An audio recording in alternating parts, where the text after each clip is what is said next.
Hello friends, कैसे हैं आप सब। मेरा नाम प्रणय मिश्रा है और मैं आज आपके लिए लेके आया हूँ द हिंदू के आर्टिकल्स। मैं ये आर्टिकल्स आपको हिंदी और इंग्लिश दोनों लैंग्वेज में कंबाइन पढ़ाने वाला हूँ और मैं आशा करता हूँ कि आपको ये सेशन पसंद आए। इस सेशन में हम करेंगे आर्टिकल्स जो स्टेट पब्लिक सर्विस कमीशन और और यूपीएससी के पर्सपेक्टिव से इम्पोर्टेंट है। ओके, सो चलिए शुरू करते हैं। तो पहला इम्पोर्टेंट आर्टिकल है आज के न्यूज़पेपर में। वो आर्टिकल है ये। अब ये आर्टिकल क्या बोलता है कि इंडिया का जो नेबरहुड है, अब इंडिया की जो नेबरहुड पॉलिसी है उसमें क्या दिक्कत है, इंडिया की नेबरहुड पॉलिसी में क्या अच्छाई है। तो हमें इस आर्टिकल में बेसिकली ये जानना है कि इंडिया की नेबरहुड पॉलिसी एक्चुअली है क्या। ओके, सो हम चलिए शुरू करते हैं इस आर्टिकल से। सो पहले हमें जानना पड़ेगा कि इंडिया की नेबरहुड कंट्रीज है कौन सी। ओके, सो इंडिया के नेबरहुड में बेसिकली 8 कंट्रीज आती है, जो है अफगानिस्तान, भूटान, बांग्लादेश, मालदीव्स, पाकिस्तान, नेपाल, म्यांमार, तिब्बत और श्रीलंका। ठीक है, ये कुछ कंट्रीज है जो इंडिया के नेबरहुड में आती है। ठीक है, तो बेसिकली हमें ये जानना है कि इंडिया की नेबरहुड फर्स्ट पॉलिसी क्या है। जो नेबरहुड फर्स्ट पॉलिसी है हमारी, इसको इंडिया ने इंट्रोड्यूस किया था 2014 में। अब इसने स्ट्रेंथन किया था इंडिया के रिलेशन को हमारे जो इमीडिएट नेबर है उनके रिलेशन के साथ। ठीक है, यह क्रिएट करता है, इस पॉलिसी के थ्रू हम क्या करना चाहते हैं, हम एक पीसफुल और प्रॉस्परस और एक स्टेबल नेबरहुड क्रिएट करना चाहते हैं। और ये हम कैसे करना चाहते हैं, हम अपनी कनेक्टिविटी इंप्रूव करना चाहते हैं उनके साथ, हम इकोनॉमिक कोऑपरेशन इंप्रूव करना चाहते हैं। इसके अलावा हम पीपल टू पीपल कांटेक्ट को भी बढ़ाना चाहते हैं। अब ये जो नेबरहुड पॉलिसी है, इसके कुछ प्रिंसिपल है इंडिया के। अब ये नेबरहुड पॉलिसी की जो इंपॉर्टेंट प्रिंसिपल वो क्या है कि जो कंट्रीज है वह एक दूसरे की सोवर्निटी की रिस्पेक्ट करेंगे, उनकी टेरिटोरियल इंटीग्रिटी की रिस्पेक्ट करेंगे। ओके, इसके अलावा हम उनके इंटरनल अफेयर्स में इंटरफियर नहीं करेंगे, किसी भी देश के इंटरनल अफेयर्स में जो भी हो रहा है हम उसमें इंटरफियर नहीं करेंगे। इसके अलावा हमारा ध्यान होगा प्रोस्पेरिटी की तरफ, और प्रोस्पेरिटी कैसी, शेयर्ड प्रोस्पेरिटी। इसके अलावा कनेक्टिविटी पे ध्यान देंगे, क्यों, क्योंकि हम रीजनल इंटीग्रेशन करना चाहते हैं। हम इस रीजन को एक एक दूसरे के साथ कनेक्ट करना चाहते हैं। इसके अलावा हम पीपल टू पीपल एक्सचेंज पे भी ध्यान देंगे। ठीक है, ये कुछ प्रिंसिपल्स है नेबरहुड फर्स्ट पॉलिसी के। नाउ, अब कुछ रिसेंट डेवलपमेंट हम जान सकते हैं नेबरहुड फर्स्ट पॉलिसी के, जैसे कि 2014 में जो हमारे प्राइम मिनिस्टर नरेंद्र मोदी जी है, उन्होंने जितने भी साउथ एशियन कंट्रीज के जो लीडर्स है उनको इनवाइट किया था इंडिया में अपनी ओथ से टेकिंग सेरेमनी में। ओके, इसके अलावा हमारे जो है कुछ स्ट्रॉन्ग टाइज है अफगानिस्तान के साथ, जैसे कि हमारे प्रधानमंत्री नरेंद्र मोदी जी, उन्होंने विजिट किया था अफगानिस्तान को 2015 में। क्यों विजिट किया था, क्योंकि हमने उनके अफगानिस्तान पार्लियामेंट बनाई है। ओके, और उसके उद्घाटन के लिए प्रधानमंत्री को वहां पे आमंत्रित किया गया था। इसके अलावा हमारे प्रधानमंत्री ने 2016 में सलमा डैम को भी इनॉग्रेट किया था, जो कि अफगानिस्तान में है, और इस सलमा डैम को भी इंडिया ने बनाया है। ठीक है, इसके अलावा फिर हम जानेंगे नेपाल के साथ हमारे कैसे रिलेशन है। प्राइम मिनिस्टर नरेंद्र मोदी जी ने नेपाल को विजिट किया था 2014 में, और ये लगभग 17 साल के बाद पहले प्राइम मिनिस्टर की यह विजिट है नेपाल को। ठीक है, इसके अलावा जो हमारे रिलेशन है बांग्लादेश के साथ, तो बांग्लादेश को भी हमारे प्राइम मिनिस्टर ने विजिट किया था 2015 में, और एक एग्रीमेंट जो था लैंड बाउंड्री से रिलेटेड, हमने उनके साथ वो साइन किया था, जिसमें हमने कुछ कॉन्क्लेव्स जो है वो एक्सचेंज किए थे। इसके अलावा बेल्ट बीबीआईएन, अब बीबीआईएन बेसिकली क्या है, बांग्लादेश, भूटान, इंडिया, नेपाल। अब ये जो है बेसिकली यह एक मोटर व्हीकल एग्रीमेंट है। अब ये बेसिकली क्यों था, for the regulation of passengers. Okay, personal and cargo vehicular traffic. ठीक है। यानी जो भी कार्गो व्हीकल्स है, पर्सनल व्हीकल्स है, ये जो पैसेंजर्स व्हीकल है, उनके रेगुलेशन के लिए, किस चीज का मूवमेंट के लिए, ठीक है, इसको साइन किया गया था 2015 में। इसके अलावा वैक्सीन मैत्री जो एक इंडिया की पॉलिसी थी, इसके तहत हमने जो हमारे नेबर्स है, उनको हमने कोविड वैक्सीन के को भी प्रोवाइड किया था। ठीक है। अब हम इसके अलावा भी कुछ चीजें जानेंगे, जैसे कि इंडिया ने क्या इनिशिएटिव लिए अपने रिलेशंस को इम्प्रूव करने के लिए नेबरहुड में। जैसे कि हमारी और एक पॉलिसी है, एक्ट ईस्ट पॉलिसी। अब इसके तहत हम क्या करते हैं, इसके तहत जो हम अपने टाइज है उनको इम्प्रूव करना चाहते हैं साउथ ईस्ट एशिया कंट्रीज के साथ और एशिया पैसिफिक कंट्रीज के साथ। ठीक है। इसके अलावा हमने बहुत सारी कनेक्टिविटी इंप्रूवमेंट के लिए भी इनिशिएटिव लेके आ रहे हैं, जैसे कि international north south transport corridor. Basically इससे हम क्या करेंगे, हम इंडिया की कनेक्टिविटी जो है उसको इम्प्रूव करेंगे, जिससे कि सेंट्रल एशिया, ठीक है, और वेस्ट एशिया से होकर हम यूरोप तक कनेक्ट कर सके। इसके लिए हमने एक international north south transport corridor जैसी एक इनिशिएटिव ले लिया है। अब इसके लिए हमने क्या किया है, चाबहार पोर्ट जो है ईरान में, उसको डेवलप कर रहे हैं। ठीक है। इसके अलावा एक Kaladan multi modal transit transport project है, जो कहाँ पे है, म्यांमार। ठीक है। इसको भी हम डेवलप करने की कोशिश कर रहे हैं, जिससे कि जो हमारी नॉर्थ ईस्ट की जो कनेक्टिविटी है म्यांमार, थाईलैंड वगैरह से हम इम्प्रूव कर सके। ठीक है। इसके अलावा हम डेवलपमेंट असिस्टेंस देते हैं बहुत सारी कंट्रीज को, बहुत सारे इनिशिएटिव्स के द्वारा। जैसे कि एक हमारा इंडिया एक इनिशिएटिव है, Indian technical and economic cooperation programme और Indian council of cultural relation. यह कुछ इनिशिएटिव है जिससे कि हम डेवलपमेंट कोऑपरेशन प्रोवाइड करना चाहते हैं कंट्रीज को, जिससे कि हमारा इन्फ्लुएंस और रिलेशन और इम्प्रूव हो। ठीक है। इसके अलावा जैसे कि मैं बता चुका हूँ, वैक्सीन डिप्लोमेसी या BBIN। ठीक है। बांग्लादेश, भूटान, इंडिया इंडिया नेपाल का जो नेटवर्क है, मोटर व्हीकल एग्रीमेंट जो मैंने आपको अभी बताया था। ठीक है। अब इसके अलावा भी इंडिया ने क्या किया है, इंडिया ने 1949 में भूटान के साथ रिलेशन को इम्प्रूव करने के लिए एक ट्रीटी ऑफ पीस और फ्रेंडशिप साइन की थी। ठीक है। इसके अलावा और एक ट्रीटी हमने एग्रीमेंट साइन किया था हाइड्रो पावर से रिलेटेड, कब, 2006 में। ठीक है। इसके अलावा इंडिया जो है फाइनेंशियल सपोर्ट भी प्रोवाइड करता है भूटान को उनके 5 ईयर प्लान के लिए। ठीक है। अब हम नेपाल के लिए भी जानेंगे, जैसे कि नेपाल के साथ हमने ट्रीटी ऑफ फ्रेंडशिप साइन की थी 1950s में। ठीक है। और नेपाल में भी हमने हाइड्रो पावर प्रोजेक्ट्स को एक्स्टेब्लिश करने के लिए काफी सारे इनिशिएटिव लिए हैं। इसके अलावा श्रीलंका में भी हमने क्या किया है, उनको, अब श्रीलंका में रिसेंटली क्या हुआ था, फाइनेंशियल क्राइसिस हुए थे। अब श्रीलंका को भी हमने उस चीज के लिए सपोर्ट दिया है। हमने उस इसके अलावा हमने यूनिटरी डिजिटल आइडेंटिटी फ्रेमवर्क के को भी इम्प्लीमेंट किया है, और उसके लिए हमने असिस्टेंट दिया है, किसको, श्रीलंका को। ठीक है।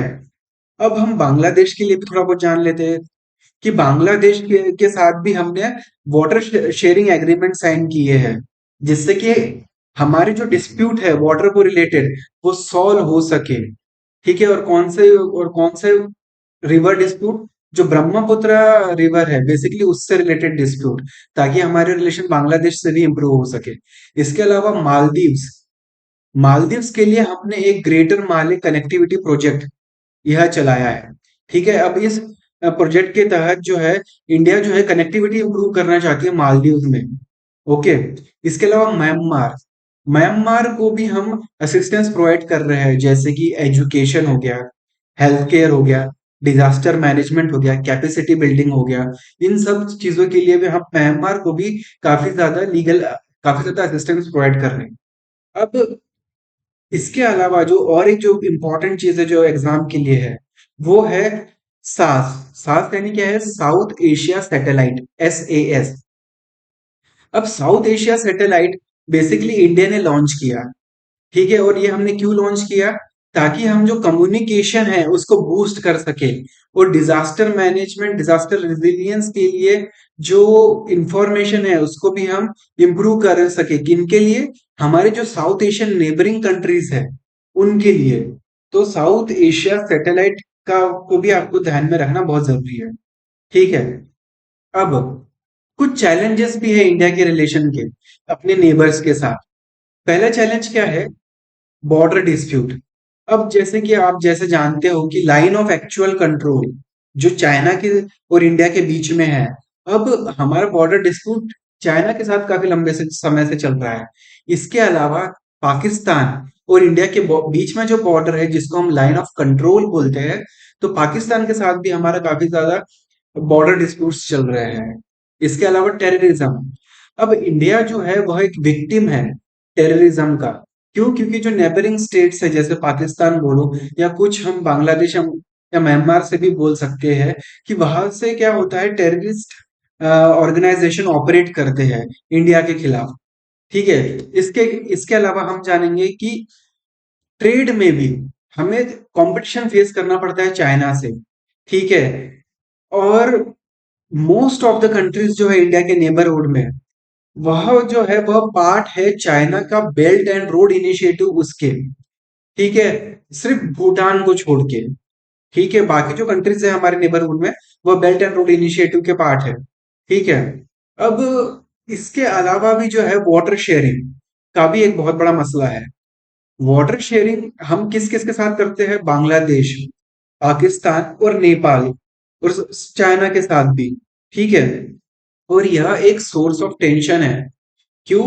क्योंकि वाटर ऑलरेडी एक स्केर्स रिसोर्सेस है और वाटर शेयरिंग एक बहुत बड़ा इशू है, तो जिसके वजह से क्या होता है, कंटिन्यूअसली टेंशन होता है हमारे नेबर कंट्रीज के साथ। ठीक है। इसके अलावा क्या है, हमारे जो नेबर्स है उनमें पॉलिटिकल इंस्टेबिलिटी भी काफी ज्यादा रहती है। जैसे आप पाकिस्तान में देख सकते हो या श्रीलंका में देख सकते हो। म्यांमार में ऑलरेडी एक मिलिट्री कूप हो रखा है। तो दिक्कत क्या है, जो हमारे जो नेबर कंट्रीज है वहां पे काफी ज्यादा पॉलिटिकल इंस्टेबिलिटी है, जो कि इंडिया के लिए अच्छा नहीं है। ठीक है। अब इसके अलावा हम क्या कर सकते हैं हमारे रिलेशन को नेबर्स के साथ इंप्रूव करने के लिए? तो हम क्या है, हम अपना इकोनॉमिक कॉपरेशन इंप्रूव कर सकते हैं। जैसे कि हम अपना ट्रेड बढ़ाएं, इन्वेस्टमेंट बढ़ाएं, हम जो है कनेक्टिविटी बढ़ाएं अपने नेबर्स के साथ। ठीक है। अब इससे अब ये जरूरी क्यों है? क्योंकि जो ट्रेड है साउथ एशिया का, जो इंटर रीजनल जो आपस में ट्रेड है, वो बहुत बहुत ही कम है। ठीक है। वो हार्डली 5% है। ठीक है। जो रीजनल टोटल ट्रेड है उसके मुकाबले। ठीक है।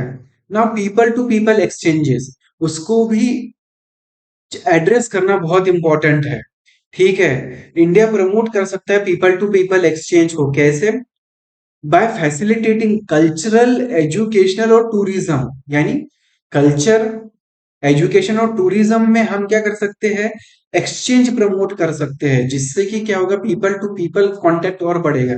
इसके अलावा सिक्योरिटी कोऑपरेशन कर सकते हैं नेबर्स के साथ। क्यों? क्योंकि हमें बहुत सारे चैलेंजेस से लड़ना है, जैसे कि टेररिज्म हो गया, साइबर थ्रेट्स हो गया, या फिर ट्रांसनेशनल क्राइम्स हो गए। ठीक है। और ये सब हम कैसे कर सकते हैं? अलग अलग प्लेटफॉर्म का इस्तेमाल कर सकते जैसे कि सार्क हो गया। सार्क यानी क्या है?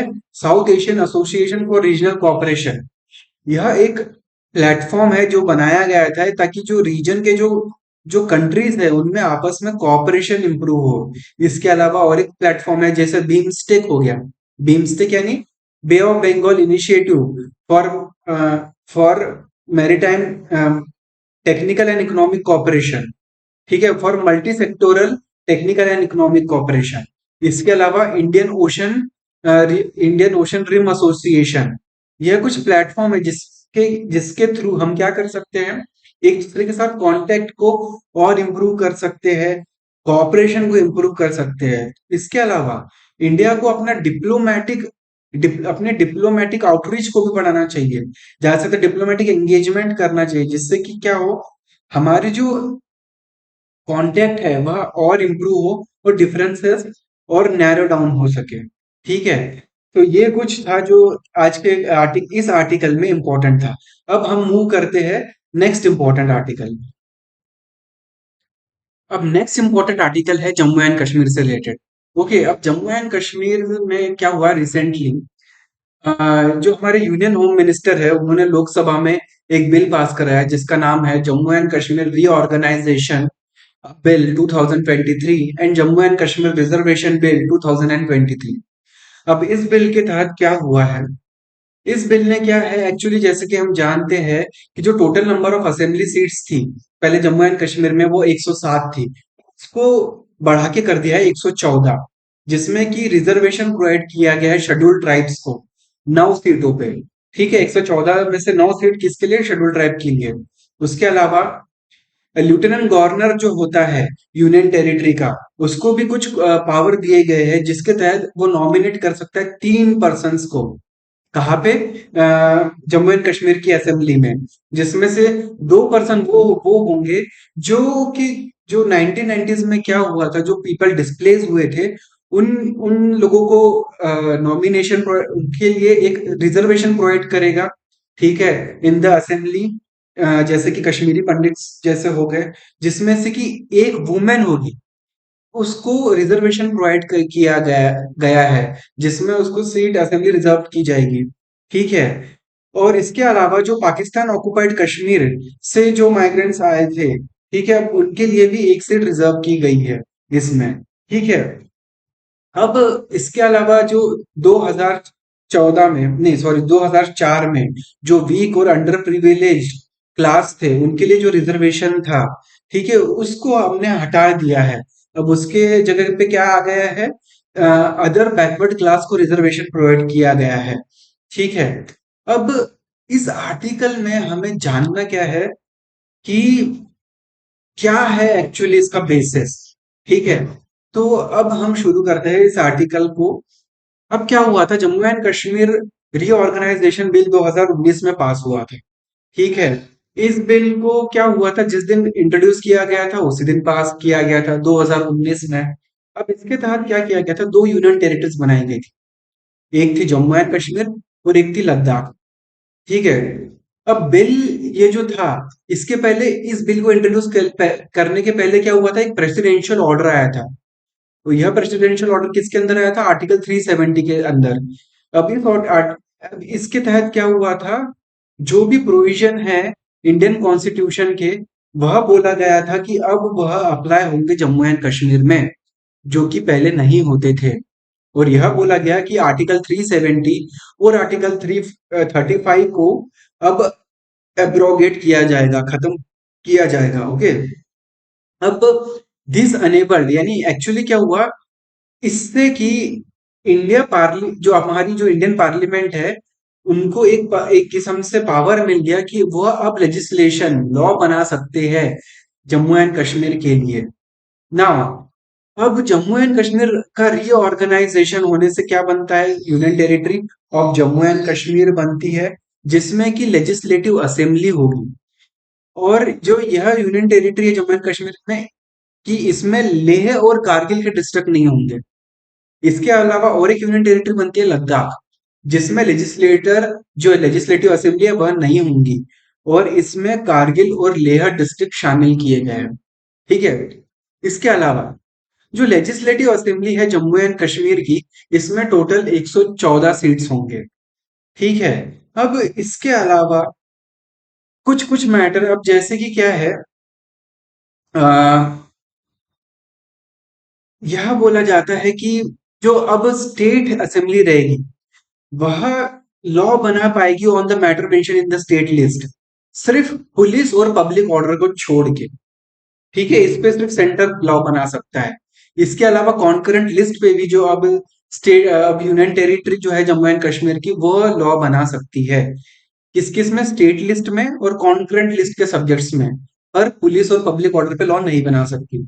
इसके अलावा पार्लियामेंट के पास पावर होगा कि वह लॉ बना सकती है किस मैटर में, union territory of Jammu and Kashmir के रिलेटेड जो भी मैटर है, इसमें इसके में पार्लियामेंट भी लॉ बना सकती है।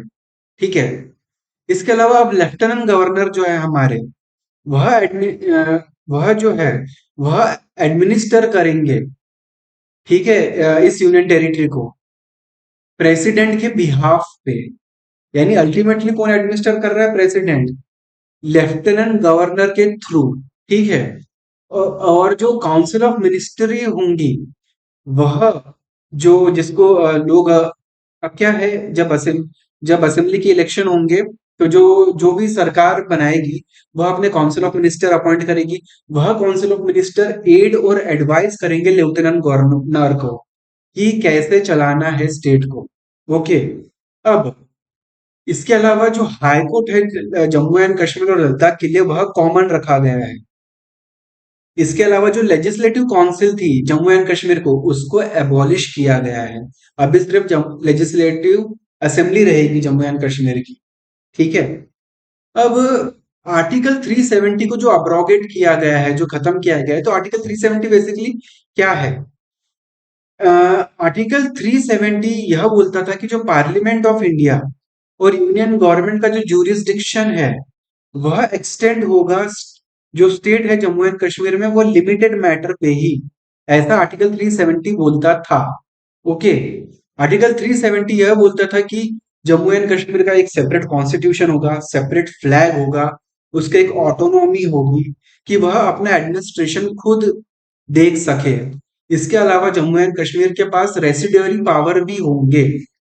ओके। इसके अलावा जो स्पेशल पावर थे यह मेंशन थे हमारे कॉन्स्टिट्यूशन के पार्ट 21 में। ठीक है। अब जो इसके अलावा हम यह भी जानेंगे कि पहले कैसा था जम्मू एंड कश्मीर में, आज कैसा है। पहले क्या था, जम्मू एंड कश्मीर में स्पेशल पावर्स थे, पर आज ऐसे कोई स्पेशल पावर्स नहीं है। पहले वहां पे ड्यूअल सिटीजनशिप थी, पर आज क्या है, सिंगल सिटीजनशिप है। पहले एक सेपरेट कॉन्स्टिट्यूशन और फ्लैग था जम्मू एंड कश्मीर का, पर आज ऐसा नहीं है। आज सिर्फ एक ट्राई कलर फ्लैग है हमारे इंडिया का। ठीक है। पहले आर्टिकल 360 जो था वह अप्लीकेबल नहीं था जम्मू एंड कश्मीर पे। आर्टिकल 360 क्या है, फाइनेंशियल इमरजेंसी। पर अभी जो है आर्टिकल 360 वह अप्लीकेबल है। पहले जो था वह रिजर्वेशन फॉर माइनॉरिटी के लिए नहीं था। ठीक है। जैसे कि माइनॉरिटीज कौन है, हिंदू हो गए, सिख्स हो गए। ठीक है। पर आज क्या है, माइनॉरिटी है। ठीक है। माइनॉरिटी के लिए रिजर्वेशन है। इसके अलावा इंडियन सिटीजन्स जो थे अदर स्टेट के, वह लैंड को और प्रॉपर्टी को नहीं खरीद सकते थे जम्मू एंड कश्मीर में, पर आज खरीद सकते हैं। पहले जो है जो राइट टू इंफॉर्मेशन एक्ट है वह अप्लीकेबल नहीं था जम्मू एंड कश्मीर में, पर आज अप्लीकेबल है। ठीक है। जो ड्यूरेशन था लेजिस्लेटिव असेंबली का, पहले 6 साल का था, पर आज कितने साल का है, आज 5 साल का था। ठीक है। अब जो वुमेन है जे एंड के, अगर वो मैरी करती है आउटसाइड द स्टेट तो उनको सिटीजनशिप लूज हो जाती थी, पर आज ऐसा नहीं है। पहले जो पंचायत थी उनके पास कोई राइट नहीं था जम्मू एंड कश्मीर में, पर आज क्या है, पंचायत के भी राइट्स है जम्मू एंड कश्मीर में। ठीक है। तो यह कुछ इंपॉर्टेंट बातें थे इस आर्टिकल की। ठीक है। तो अब मूव करते हैं हम नेक्स्ट इंपॉर्टेंट आर्टिकल। अब नेक्स्ट इंपॉर्टेंट आर्टिकल है डीप फेक और एआई के बारे में। तो हम जानेंगे कि डीप फेक और एआई बेसिकली है क्या। अब क्या हुआ, लास्ट मंथ क्या हुआ, एक जो एक्टर्स है साउथ की जिनका नाम है रश्मिका मंदाना, उनका क्या हुआ, एक deep fake video social media पे काफी ज्यादा वायरल हो गया था, जिसके वजह से काफी ज्यादा टेंशन हो गई थी सोसाइटी में।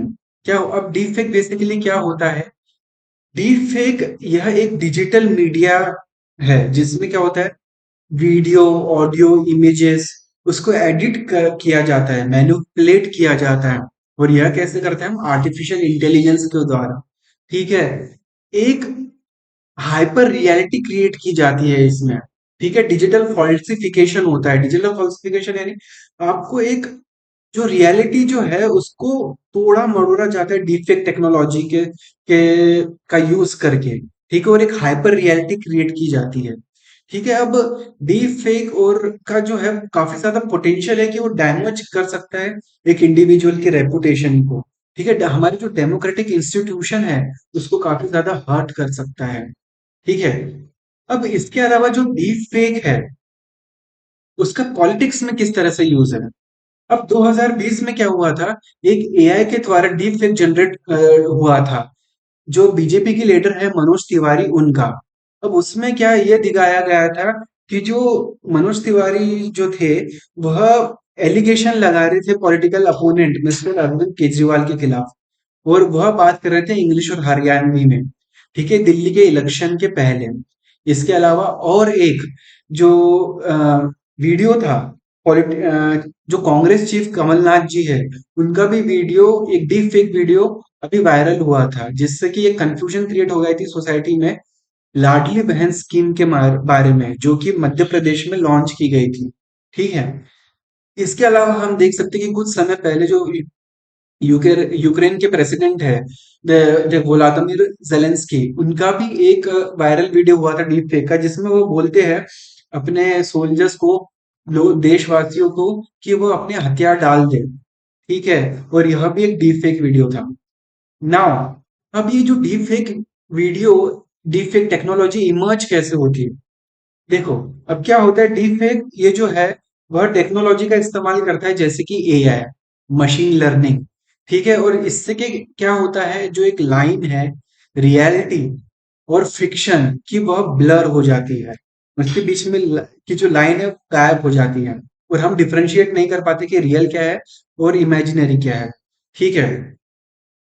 अब पर यह भी है कि जो एआई मशीन लर्निंग जो है, उसका इस्तेमाल जो है वह एजुकेशन में हो सकता है, फिल्म प्रोडक्शन में हो सकता है, क्रिमिनल फॉरेंसिक्स में हो सकता है, आर्टिस्टिक एक्सप्रेशंस में हो सकता है। ठीक है।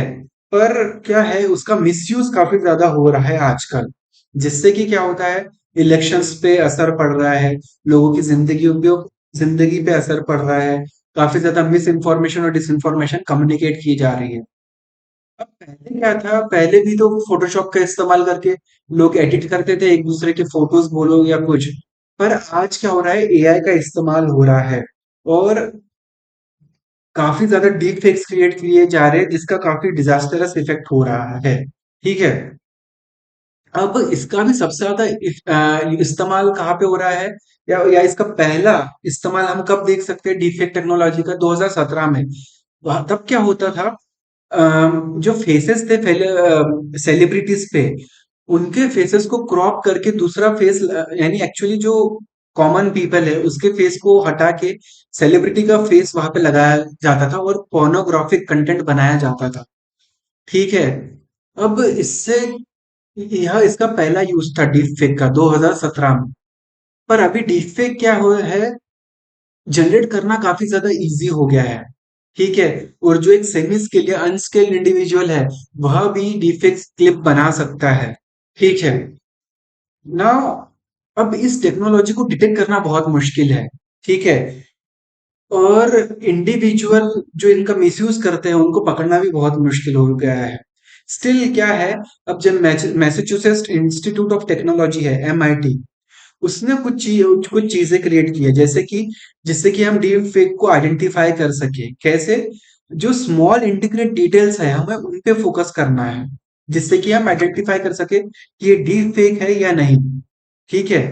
इसके अलावा डीप फेक का जो बेसिकली यूज होता है, वो क्यों यूज होता है?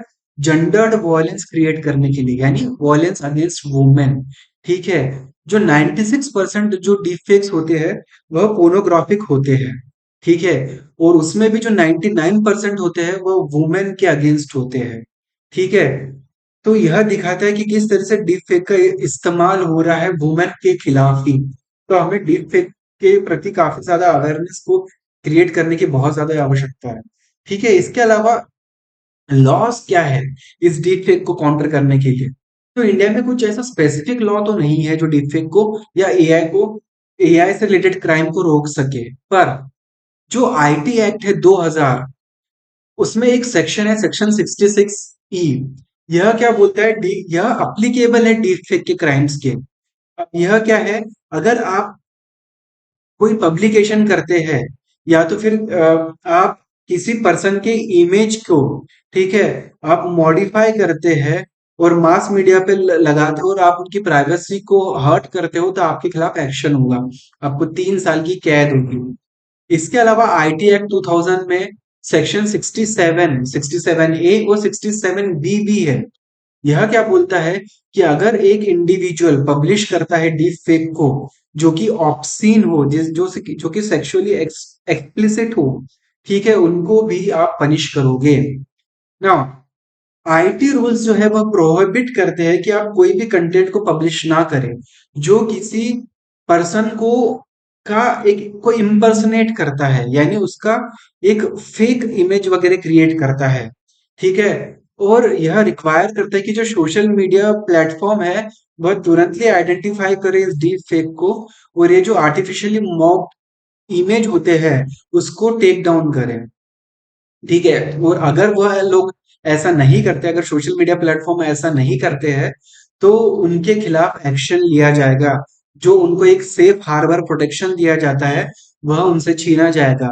सेफ हार्बर प्रोटेक्शन क्या बोलता है कि अगर कोई थर्ड पार्टी अगर सोशल मीडिया प्लेटफॉर्म में कोई कंटेंट अपलोड करती है, तो जो सोशल मीडिया के और जो ओनर्स है वह इस कंटेंट के जिम्मेदारी नहीं है।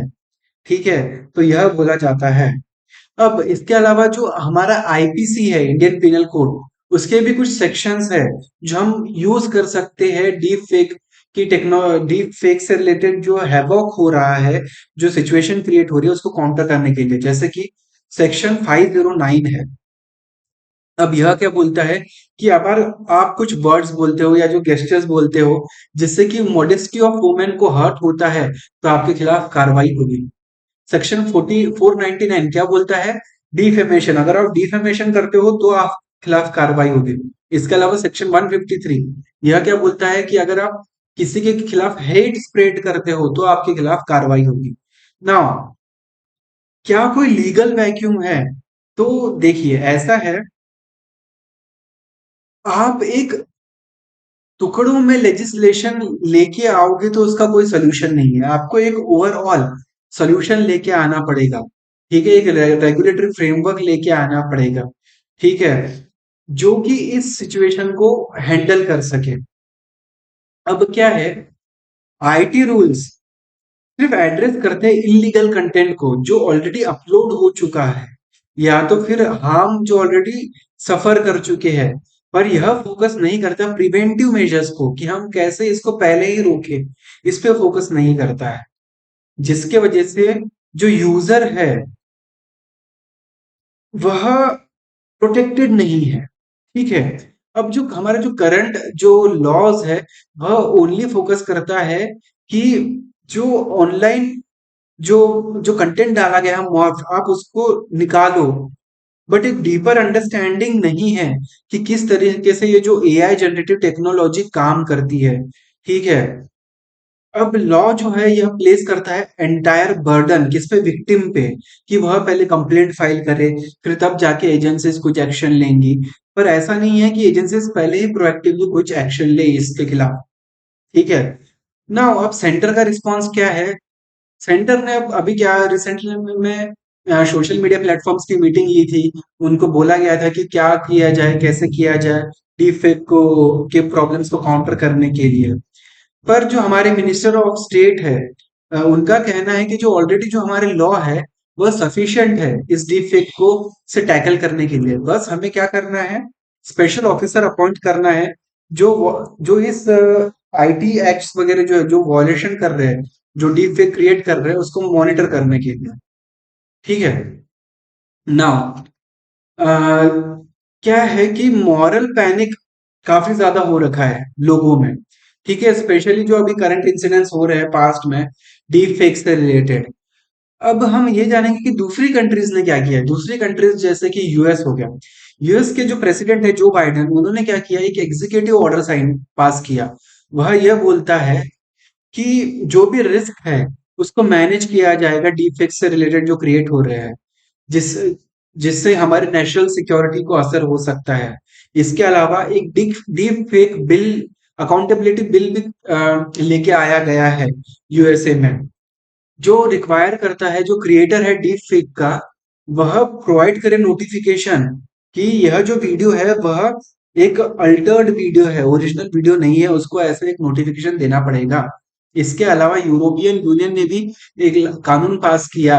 उसने यहाँ बोला कि जो डीप जो सोशल मीडिया प्लेटफॉर्म्स वगैरह है वह डीप फेक कंटेंट को आइडेंटिफाई करे और लोगों को बताए कि ये डीप फेक है, अदरवाइज उनके खिलाफ ही एक्शन लिए जाएंगे। ठीक है।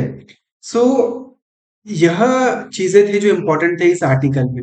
अब हम नेक्स्ट आर्टिकल की तरफ मूव करते हैं। ओके। अब ये जो एक इम्पोर्टेंट आर्टिकल है, इसमें हम पढ़ेंगे एथिक्स पैनल में के बारे में और प्रिविलेज कमेटी के बारे में। अब रिसेंटली क्या होता है, जो एथिक्स कमेटी है वह रिकमेंड करती है कि जो तृणमूल कांग्रेस है उनके जो मेंबर ऑफ पार्लियामेंट है महुआ मोइत्रा, ठीक है, उनको कैश फॉर क्वेरी केस में एक्सपल्शन किया जाए उनका लोकसभा से। अब इस आर्टिकल में हम जानेंगे कि बेसिकली एथिक्स पैनल क्या है और इसके अलावा प्रिविलेज कमेटी क्या है, एडिशनली हम यह भी जानेंगे। So let's start with this article. Basically ethics committee है, वह उसको बनाता है, हमारे स्पीकर बनाते हैं उसे, उसे अपॉइंट करते हैं एथिक्स कमेटी को। इसका जो टर्म होता है वह 1 साल का होता है। ठीक है, एथिक्स कमेटी में बेसिकली 15 मेंबर होते हैं। ठीक है, लोकसभा में और राज्यसभा में एथिक्स कमेटी में कितने मेंबर होते हैं? राज्यसभा में सर एथिक्स कमेटी में 10 मेंबर होते हैं। ठीक है, अब जो एथिक्स कमेटी जो था, इसको सबसे पहली बार प्रपोज किया गया था प्रिसाइडिंग ऑफिसर कॉन्फ्रेंस में, जो कि दिल्ली में हुई थी 1996 में। तब बोला गया था कि एथिक्स कमेटी जैसा कुछ चीज होनी चाहिए ना। एथिक्स कमेटी जो है राज्यसभा की, इसको 1997 में बनाया गया था हमारे तब के वाइस प्रेसिडेंट के आर नारायण के नेतृत्व में। ठीक है, लोकसभा में 2015 में इसको एक परमानेंट बॉडी बनाई गई। ठीक है, पहले ये एडॉप्ट थी, बाद में 2015 में से एक परमानेंट बॉडी बनाई गई। अब क्या होता है सर, 2005 में कैश फॉर क्वेरी केस आता है, जिसमें क्या होता है, जो बीजेपी के जो 6 मेंबर ऑफ पार्लियामेंट है, उन वह स्कैंडल में पकड़े जाते हैं और उनके खिलाफ कार्रवाई होती है और उनको लोकसभा से निकाल दिया जाता है। ठीक है, और तब से इस कमेटी का काफी एक इम्पोर्टेंट रोल सामने आता है। ठीक है, अब आप एथिक्स कमेटी में कंप्लेंट कैसे लॉन्च कर सकते हो, कैसे दर्ज कर सकते हो? अब कोई भी इंडिविजुअल जो है वह कंप्लेंट फाइल कर सकता है मेंबर ऑफ पार्लियामेंट के खिलाफ। कैसे? लोकसभा एमपी के द्वारा। पर इसके लिए क्या पर होगा, उसके लिए उसको एविडेंस देना पड़ेगा कि उस एमपी ने मिसकंडक्ट किए क्रिएट किया है, और यह बताना पड़ेगा कि ये जो कंप्लेंट है ये फॉल्स नहीं है। ठीक है, स्पीकर के पास ऑथोरिटी होती है कि वह इस कंप्लेंट को किसी भी एमपी के खिलाफ एथिक्स कमेटी को रिफर कर सकता है। नाउ अब क्या है, कमेटी क्या करेगी, इंक्वायरी करेगी। ठीक है, और फिर अपने जो रिकमेंडेशन है वह स्पीकर को प्रेजेंट करेगी। फिर क्या है, स्पीकर उसको लोकसभा में रखेगा। ठीक है, अब इस पे क्या होता है, हाफ एन आवर का डिस्कशन होता है इस एथिक्स कमेटी की रिपोर्ट में लोकसभा में। ठीक है, अब इसके अलावा हम जानेंगे कि प्रिविलेज कमेटी भी एक एक होती है। वो प्रिविलेज कमेटी क्या है? देखिए, जो एलिगेशंस होते हैं करप्शन के एमपी के खिलाफ, वह हम डायरेक्ट कर सकते हैं, या तो हम प्रिविलेज कमेटी को दे सकते हैं। करप्शन के जो खिलाफ जो करप्शन के जो एलिगेशन है किसी एमपी के खिलाफ, हम या तो प्रिविलेज कमेटी को सौंप सकते हैं या तो एथिक्स कमेटी को सौंप सकते हैं। पर जो ज्यादा सीरियस एक्यूजेशन होते हैं वो बेसिकली हम प्रिविलेज कमेटी को सौंपते हो। जो प्रिविलेज कमेटी है वह सेफगार्ड करती है किस चीज को, फ्रीडम को, ऑथोरिटी को, ठीक है, और डिग्निटी को पार्लियामेंट की। अब प्रिविलेजेस बेसिकली क्या है, प्रिविलेजेस यह मेंबर ऑफ पार्लियामेंट एंजॉय करता है, एज वेल एज जो हाउस है लोकसभा, वह या तो फिर हमारा राज्यसभा, वह कुछ प्रिविलेजेस इंजॉय करता है। और अगर उस प्रिविलेजेस को कोई ब्रेक करेगा तो उसके खिलाफ फिर क्या होता है, कार्रवाई होती है। ठीक है, अब पार्लियामेंट्री प्रिविलेजेस बेसिकली क्या है, पार्लियामेंट जो है एज अ इंस्टीट्यूशन वह प्रिविलेजेस इंजॉय करता है, और साथ में ही एमपीज जो है वह भी प्रिविलेजेस को इंजॉय कर सकते हैं। ठीक है, और जो पार्लियामेंट के और जो एमपी के जो प्रिविलेजेस है, इसको डिफाइन कौन करता है? बेसिकली पार्लियामेंट डिफाइन करता है। अब तक जो है कोई लॉ नहीं इनेक्ट किया है। ठीक है, पर जो ब्रिटिश पार्लियामेंट्री कन्वेंशन है, आज भी हम उसका इस्तेमाल कर रहे हैं पार्लियामेंट्री प्रिविलेजेस को डिफाइन करने के लिए। ठीक है, नाउ पार्लियामेंट्री प्रिविलेजेस बेसिकली क्या है, कोई भी एक्शन जो एक रिफ्लेक्ट, जो कि एमपीज या फिर पूरे पार्लियामेंट एज अ होल या फिर किसी कमिटी को या कुछ क्रिटिसिज्म से क्रिटिसाइज करता है, तो हम यह बोल सकते हैं कि वह ब्रीच ऑफ प्रिविलेज है, पर ऐसा क्रिटिसिज्म कैसा है जो बेसलेस फॉल्स हो।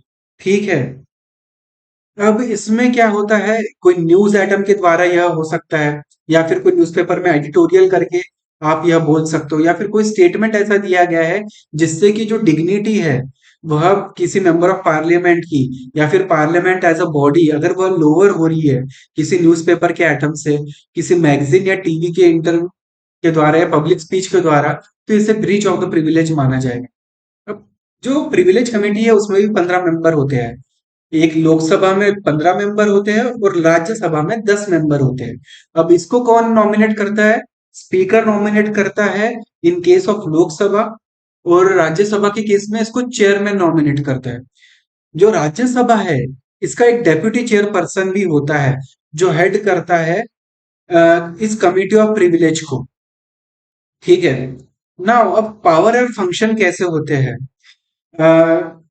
अब क्या होता है, जो कमेटी है वो एग्जामिन करती है एवरी क्वेश्चन जिसमें breach of the privilege involve होता है, और जो रिफर्ड किया है बाय द स्पीकर और द चेयरमैन इस कमिटी को। ठीक है, अब जब question of the privilege refer किया जाता है इस कमिटी को, जो रिपोर्ट होती है इस कमिटी की वह प्रेजेंट की जाती है हाउस को। ठीक है, by the chairman of the house. ठीक है, पहले यह रिपोर्ट प्रेजेंट की जाएगी चेयरमैन को, फिर बाद में वह रिपोर्ट हाउस को प्रेजेंट की जाती है। ठीक है, अब इसमें क्या है, स्पीकर या तो फिर इसमें डायरेक्ट फाइनल ऑर्डर पास कर सकता है, या तो फिर हाउस के टेबल पे इस रिपोर्ट को रख सकता है। ठीक है, अब स्पीकर या तो फिर चेयरमैन जो है वह क्या करेगा, जो पेटिशन है regarding the disqualification of the member, किस पे, on the ground of defection के लिए जो फर्स्ट हैंड इंक्वायरी होगी, ठीक है, उसकी रिपोर्ट भी जो है वह सबमिट करेगा किसको, हाउस को।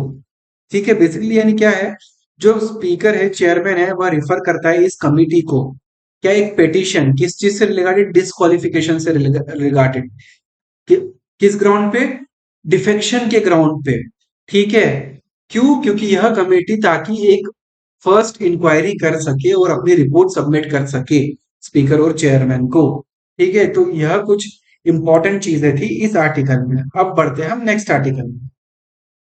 अब क्या हो रहा है, एक सुप्रीम कोर्ट में एक मैटर चल रहा है। अब बेसिकली क्या हुआ, एक पिटीशन फाइल की गई है। ठीक है, आसमिस ग्रुप के द्वारा उन्होंने चैलेंज किया है section 6A the citizenship act 1955।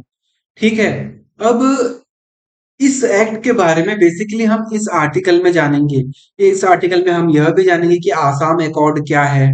ठीक है, तो अब हम शुरू करते हैं कि क्या इस आर्टिकल में हमें इंपॉर्टेंट पढ़ना है जो एग्जाम पर्सपेक्टिव से इंपॉर्टेंट हो। देखिए क्या है, जो सेक्शन 6A है यह एक स्पेशल प्रोविजन है जिसको इंसर्ट किया गया था 1955 सिटीजनशिप एक्ट में।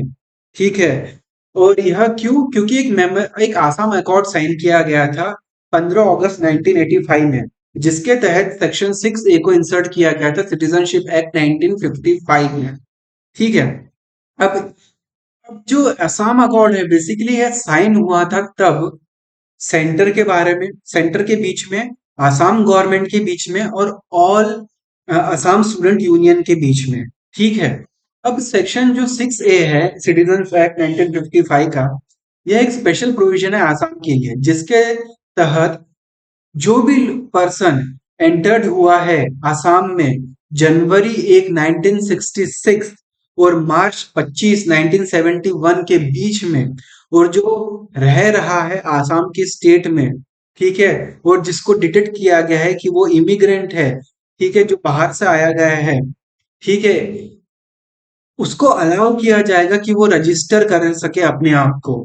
और जब 10 साल खत्म हो जाएंगे तो उसके बाद उस बंदे को जो राइट्स भी दिए जाएंगे, ड्यूटीज भी दिए जाएंगे, और साथ में उसका इलेक्टोरल रोल में नाम भी आया आया आएगा।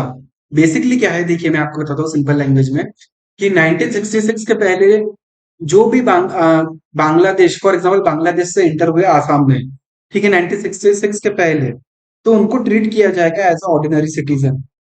ठीक है, और उनको सारे राइट्स और ऑब्लिगेशंस दिए जाएंगे जो एक नॉर्मल सिटीजन को अवेलेबल होते हैं। पर जो 1966 जनवरी 1 से मार्च 25 1971 के बीच में आए हैं। तो उनको क्या है, पहले आप आइडेंटिफाई करोगे, ठीक है। उनको राइट्स और ऑब्लिगेशन तो दोगे एज अ सिटीजन, पर आप उनको वोटिंग राइट्स नहीं दोगे।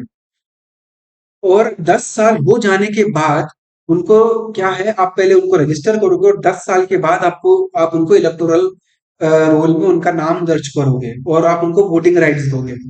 और जो भी व्यक्ति 1971 के बाद एंटर होता है, आप उनको ऐसा कोई भी राइट नहीं दोगे। आप सिर्फ आइडेंटिफाई करोगे क्योंकि कौन इलीगल इमिग्रेंट है जो आसाम में आया है 25 मार्च 1971 के बाद, और आप उसको डिपोर्ट कर दोगे वापस उसके कंट्री में, ठीक है। अब इस चीज में हम क्या जानेंगे बेसिकली कि मेन मेन चीजें तो देखिए अब हमने यहाँ पे कवर ही कर लिए वैसे तो। और इसमें देखिए क्या है, जो हमारे चीफ जस्टिस है उन्होंने कुछ ऑब्जर्वेशन किए हैं। उन्होंने बोले हैं कि जो भी इलीगल माइग्रेंट्स है जो बांग्लादेश से आए हैं, उन्होंने ना सिर्फ डेमोग्राफिक चेंज की है, डेमोग्राफी यानी जो पॉपुलेशन परसेंटेज है उस रीजन में, उन्होंने ना सिर्फ डेमोग्राफी चेंज की है, पर उनके रिसोर्स जो स्टेट के जो रिसोर्सेस है उस पे भी काफी ज्यादा प्रेशर आ रहा है ये इलीगल माइग्रेंट्स के द्वारा। और दिक्कत क्या है कि ऑलरेडी जो हमारे रिसोर्सेस है वह बहुत कम है।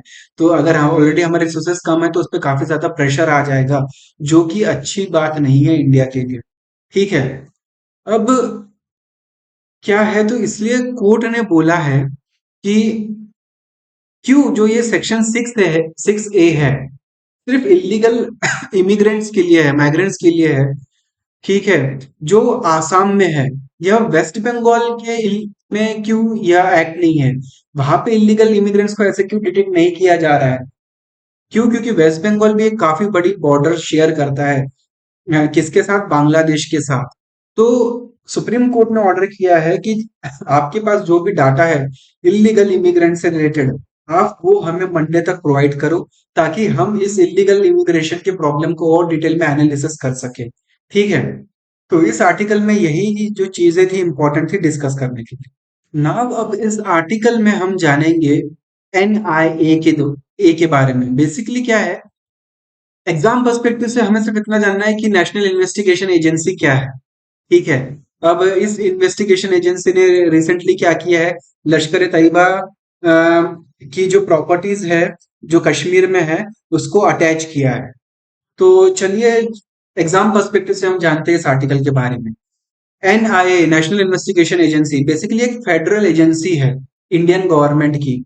यह क्या करती है, इन्वेस्टिगेट करती है टेररिज्म से रिलेटेड और इंसर्जेंसी से रिलेटेड क्राइम्स को इंडिया में, ठीक है। और इसके अलावा जो भी हमारा नेशनल सिक्योरिटी से रिलेटेड मैटर है यह उसको इन्वेस्टिगेट करती है, ठीक है। तो क्या हम जानना है, यह इन्वेस्टिगेट करती है टेररिज्म, इंसर्जेंसी और नेशनल सिक्योरिटी मैटर को, ठीक है, यह इन्वेस्टिगेट करती है।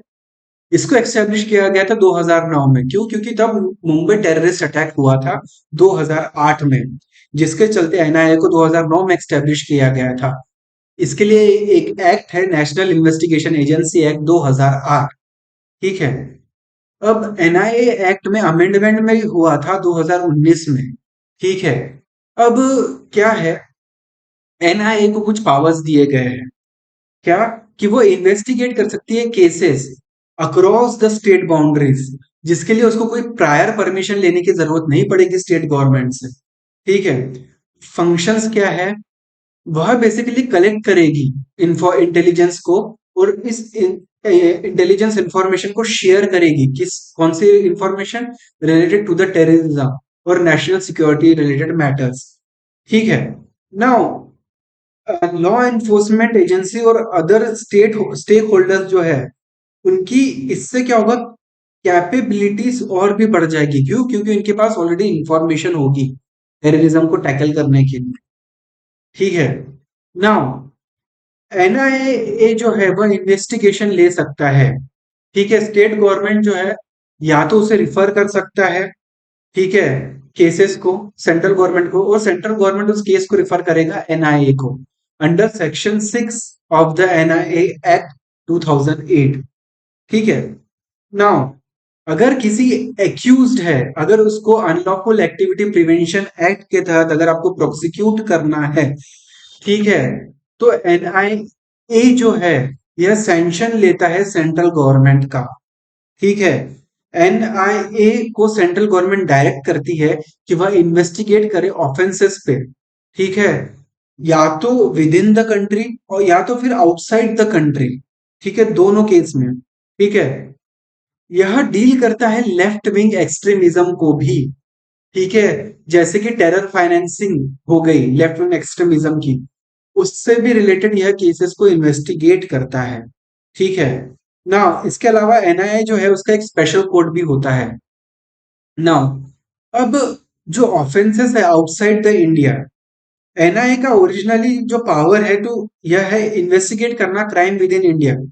बट जो अमेंड किया गया है एनआईए एक्ट को, यह अलाउ करता है कि आप इन्वेस्टिगेट कर सको क्राइम को जो कमिट किया गया है outside India, as long as जो इंटरनेशनल ट्रीटीज और लॉज को आप रिस्पेक्ट कर रहे हो और फॉलो कर रहे हो।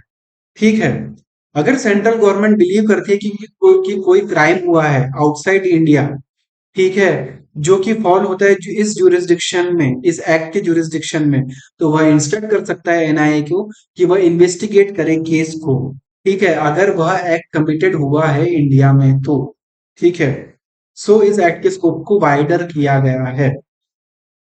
इस एक्ट में क्या क्या है, एटॉमिक एनर्जी एक्ट 1962 के भी से रिलेटेड ऑफेंसेस को एक्ट किया गया है, अनलॉफुल एक्टिविटी प्रिवेंशन एक्ट 1961 हो गया, या एंटी हाईजैकिंग एक्ट 1982, इससे इसको भी इस एक्ट से कनेक्ट किया गया है।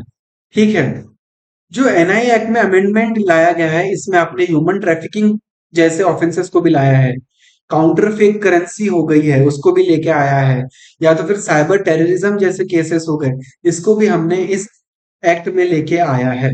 ठीक है, नाउ अब इसके लिए क्या है, एक एनआईए का स्पेशल कोर्ट है जो इस केसेस से रिलेटेड डील करेगा, जो कि कौन होगा, जो एक सीनियर जज हो गए। ठीक है, जो इन केसेस से डील करेंगे। ठीक है, अब यह कुछ चीजें थी जो हमें इस आर्टिकल में जाननी थी। ओके, अब ये जो इम्पोर्टेंट आर्टिकल ये है इसमें हम जानेंगे मॉनेटरी पॉलिसी से रिलेटेड, मॉनेटरी पॉलिसी कमिटी से रिलेटेड। ठीक है, तो एग्जाम पर्सपेक्टिव से क्या इंपॉर्टेंट है, अब हम इस आर्टिकल में शुरू करते हैं। देखिए अब क्या है, मॉनेटरी पॉलिसी कमिटी बेसिकली क्या है, यह एक कमिटी है जिसे सेंट्रल गवर्नमेंट ने बनाया था। ठीक है, अब इस कमिटी को हेड कौन करता है, गवर्नर ऑफ आरबीआई। जो मॉनेटरी पॉलिसी कमिटी है इसको बनाया गया था, इसका एम क्या है, जो पॉलिसी रेट है, पॉलिसी इंटरेस्ट रेट है बेसिकली, यानी ये क्या है, रेपो रेट, उसको मेंटेन, उसको रेगुलेट करना। क्यों, ताकि आप इससे इन्फ्लेशन को कंट्रोल कर सके एक पर्टिकुलर टारगेट लेवल पे। यह काम होता है मॉनेटरी पॉलिसी कमेटी का। ना होता आरबीआई का जो गवर्नर है यह बेसिकली कंट्रोल करता है मॉनेटरी पॉलिसी के डिसीजंस को with the advice and support of the एक internal team and the technical advisors of the committee। ठीक है, इनिशियली जो main decision related to the interest rate, उसको गवर्नर जो है आरबीआई का वो सिर्फ खुद अकेले लेता था before the establishment of the committee. पर क्या हुआ है, मॉनेटरी पॉलिसी कमेटी को बनाया गया reserve bank of India act 1934 के तहत। ठीक है, इसके तहत हम चाहते थे कि ज्यादा से ज्यादा ट्रांसपेरेंसी और अकाउंटेबिलिटी आए, जिससे कि हम मॉनेटरी पॉलिसी को फिक्स कर सके हमारे भारत देश की। ठीक है, मॉनेटरी पॉलिसी जो कमिटी होती है वह अपनी मीटिंग करती है एटलीस्ट 4 टाइम्स 4 टाइम्स एक साल में। ठीक है, और मॉनेटरी पॉलिसी जो है वह पब्लिश करती है हर मीटिंग के बाद, और हर एक मेंबर अपने ओपिनियन देता है अपनी पॉलिसी के बारे में, मॉनेटरी पॉलिसी के बारे में। ठीक है, तो मॉनेटरी पॉलिसी यह एक प्रोसेस है जिससे कि हम जो सप्लाई है मनी का उसको हम रेगुलेट करते हैं इकोनॉमी में। ठीक है, अब मॉनेटरी पॉलिसी बेसिकली एडजस्ट करती है इन्फ्लेशन रेट को या तो फिर इंटरेस्ट रेट को। क्यों, ताकि हम प्राइस स्टेबिलिटी को मेंटेन कर सके और मेंटेन कर सके एक प्रिडिक्टेबल एक्सचेंज रेट को। ठीक है, फॉरेन कंट्रीज के साथ ना, रिजर्व बैंक ऑफ इंडिया जो है यह एक सेंट्रल बैंकिंग अथॉरिटी है इंडिया की, जो कि कंट्रोल करती है मॉनेटरी पॉलिसी को। ठीक है। विद द इसका क्या होता है, एक सेंट्रल गवर्नमेंट के डेवलपमेंटल एजेंडा के साथ यह मॉनेटरी पॉलिसी काम करती है। रिजर्व बैंक ऑफ इंडिया को ऑथोराइज किया गया है कि वह मॉनेटरी पॉलिसी बनाए under the reserve bank of India act 1934। ठीक है। जो मॉनेटरी पॉलिसी है, यह या तो कॉन्ट्रैक्शनरी हो सकती है या तो फिर एक्सपांशनरी हो सकती है। और कॉन्ट्रैक्शनरी यानी क्या हो रहा है, बेसिकली आपने इंटरेस्ट रेट अगर सपोज बैंकों के टाइट कर दिए, ठीक है, इंटरेस्ट रेट बढ़ा दिए, तो हम बोलते हैं मॉनेटरी पॉलिसी कॉन्ट्रैक्शनरी है। पर हमने इंटरेस्ट रेट जो है बैंकों के वह सस्ते कर दिए, ठीक है, चीप दर पे हम लोन दे रहे हैं, तो हम बोलते हैं मॉनेटरी पॉलिसी एक्सपांशनरी है। ठीक है। और ये जो मॉनेटरी पॉलिसी होती है वह फिस्कल पॉलिसी जो होती है गवर्नमेंट से वह अलग होती है। फिस्कल पॉलिसी बेसिकली डील करती है टैक्सेशन से, गवर्नमेंट की स्पेंडिंग से, गवर्नमेंट की बोरोइंग से। ठीक है। नाउ जो टोटल मनी सप्लाई है, जब यह बढ़ जाता है एक नॉर्मल लेवल से ज्यादा, तो हम इसको बोलते हैं एक एक्सपांशनरी पॉलिसी। जबकि जब यह स्लोअर हो जाता है, तो हम इसको बोलते हैं कॉन्ट्रैक्शनरी मॉनेटरी पॉलिसी। अब कुछ इंस्ट्रूमेंट होते हैं जिससे हम मॉनेटरी पॉलिसी को कंट्रोल करते हैं, जैसे कि आपने पढ़ा होगा कि रेपो रेट होता है, रिवर्स रेपो रेट होता है, लिक्विडिटी एडजस्टमेंट फैसिलिटी होती है, मार्जिनल स्टैंडिंग फैसिलिटी होती है। ठीक है। इसके अलावा बैंक रेट होता है, कैश रिजर्व रेशो होता है, स्टैट्यूटरी लिक्विडिटी रेशो होता है, ओपन मार्केट ऑपरेशंस होते हैं, मार्केट स्टेबलाइजेशन स्कीम्स है। अब यह कुछ इंस्ट्रूमेंट है जिससे मॉनेटरी पॉलिसी को कंट्रोल किया जाता है। आई होप आपको यह इंस्ट्रूमेंट्स पता होंगे। अगर नहीं पता होंगे तो आप मुझे कमेंट कीजिए, मैं हर एक टॉपिक पे सेपरेट वीडियोस बनाऊंगा। आप बस मुझे बताइए कि आप क्या चाहते हो। ठीक है। नाउ ऑब्जेक्टिव क्या है मॉनेटरी पॉलिसी का, इसको इम्प्लीमेंट करना टू, इसका एक इनिशिएटिव क्या है, initiative to provide reasonable price stability. हम क्या, एक प्राइस स्टेबिलिटी प्रोवाइड करना चाहते हैं, एम्प्लॉयमेंट को जनरेट करना चाहते हैं, फास्टर इकोनॉमिक ग्रोथ को अचीव करना चाहिए चाहते हैं। और ये सब कैसे करना चाहते हैं हम, मॉनेटरी पॉलिसी को कंट्रोल करके। ठीक है। अब कुछ ऑब्जेक्टिव होते हैं मॉनेटरी पॉलिसी के, जैसे कि बिजनेस बिजनेस साइकिल को स्टेबलाइज करना। ठीक है। एक प्राइस स्टेबिलिटी प्रोवाइड करना, फास्टर इकोनॉमिक ग्रोथ प्रोवाइड करना, एक एक्सचेंज रेट में स्टेबिलिटी प्रोवाइड करना, यह सब। ठीक है। नाउ मॉनेटरी पॉलिसी कमेटी बनी कैसे थी, बेसिकली क्या हुआ था, उर्जित पटेल जी जो है, उन्होंने, उनके तहत एक कमेटी बनाई गई थी। इन्होंने सबसे पहले एक आइडिया किया था कि एक 5 मेंबर मॉनेटरी पॉलिसी कमेटी होनी चाहिए। बाद में क्या हुआ था, जो गवर्नमेंट है हमारी, उन्होंने प्रपोज किया था कि एक 7 मेंबर कमेटी होनी चाहिए मॉनेटरी पॉलिसी कमेटी की। ना जो मॉनेटरी पॉलिसी कमेटी है, इसको असिस्ट किया जाता है मॉनेटरी पॉलिसी डिपार्टमेंट के द्वारा, जो कि रिजर्व बैंक ऑफ इंडिया के अंदर है। ठीक है। इस मॉनेटरी पॉलिसी के फॉर्मुलेशन में जो मॉनेटरी पॉलिसी कमेटी है, वह 2016 में जाके बनती है। ठीक है। नाउ अब स्ट्रक्चर क्या है इस कमेटी का। ठीक है। द मॉनेटरी पॉलिसी कमेटी को जो है बेसिकली इसका एक्चुअली क्या है, यह जो कमेटी है, इसको कंस्टिट्यूट किया गया था आरबीआई एक्ट के तहत 1934, जैसा कि मैंने आपको बता चुका हूँ ऊपर। ठीक है। और इसके अलावा जो कमेटी डिसाइड करते हैं पॉलिसी रेट। ठीक है। क्यों, क्योंकि हम इन्फ्लेशन को टारगेट करना चाहते हैं। ठीक है। यह साल में कम से कम 4 बार मिलती है, यह एक इम्पोर्टेंट चीज है। जो कोरम होता है इस मॉनेटरी पॉलिसी का, इसमें कम से कम जब इसकी मीटिंग होती है तो कम से कम 4 मेंबर इसके प्रेजेंट होना चाहिए, ये भी मैंने आपको बता दिया है। मॉनेटरी जो हर एक मेंबर होता है इस मॉनेटरी पॉलिसी कमेटी का, उसका एक वोट होता है। ठीक है। और गवर्नर जो है उसके पास एक कास्टिंग वोट होता है, यानी कि अगर सपोज वोट टाई हो जाते हैं किसी डिसीजन को लेके, तो गवर्नर के पास एक कास्टिंग वोट होता है जिसमें वो डिसाइड करेगा मैटर को। ठीक है। और हर 6 महीने में रिजर्व बैंक जो है वह पब्लिश करता है डॉक्यूमेंट जिसको बोलते हैं मॉनेटरी पॉलिसी रिपोर्ट। यह एक्सप्लेन करता है कि इन्फ्लेशन का क्या सोर्स है, यह फोरकास्ट करता है कि इन्फ्लेशन कैसे होने वाली है। ठीक है। अब मॉनेटरी पॉलिसी कमेटी में बेसिकली 6 मेंबर होते हैं। ठीक है। अब इसमें चेयरपर्सन कौन होता है, गवर्नर ऑफ आरबीआई। ठीक है। इसके अलावा मॉनेटरी पॉलिसी का एक इंचार्ज होता है।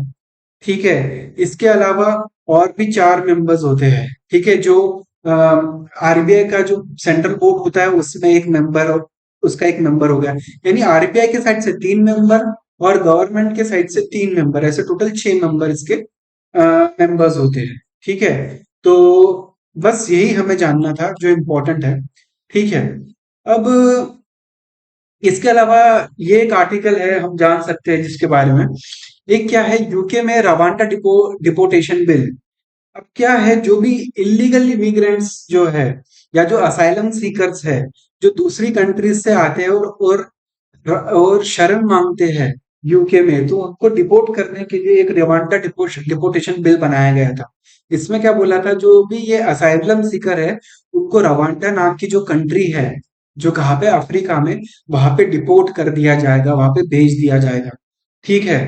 पर यूके की सुप्रीम कोर्ट ने बोला कि नहीं, ये तो गलत है, आप ऐसा नहीं कर सकते। पर जो यूके के जो प्राइम मिनिस्टर है, ऋषि सोनक जी, उन्होंने बोला कि नहीं, हम इसमें कुछ अमेंडमेंट लेके आएंगे और हम अलाउ करेंगे इसको, ठीक है। नाउ अब इसके अलावा हम क्या जानेंगे कि अब Italy pools out of the BRI. अब कैसा है, बेल्ट एंड रोड इनिशिएटिव, इससे क्या है, इटली ने अब पीछे हट गया है। इटली जो है बेल्ट एंड रोड इनिशिएटिव का पहला हिस्सा, पहला पार्ट था, पर अब क्या है, उसने बेल्ट एंड रोड इनिशिएटिव से पीछे हट गया है, ठीक है। अब बेसिकली इस इनिशिएटिव में क्या है, हम इंफ्रास्ट्रक्चर वगैरह डेवलप करेंगे जिससे कि ओवरऑल ट्रेड इंप्रूव होगा। पर बहुत सारी कंट्रीज इसको क्या देख रहे हैं, यह एक चाइना का एक स्ट्रैटेजी है, एक डेप्थ ट्रैप स्ट्रैटेजी जैसा। बहुत सारे कंट्रीज अब बीआरआई को देखना शुरू कर दिए हैं, ठीक है, जिसके वजह से बहुत सारी कंट्रीज बैकआउट कर रही है बीआरआई से।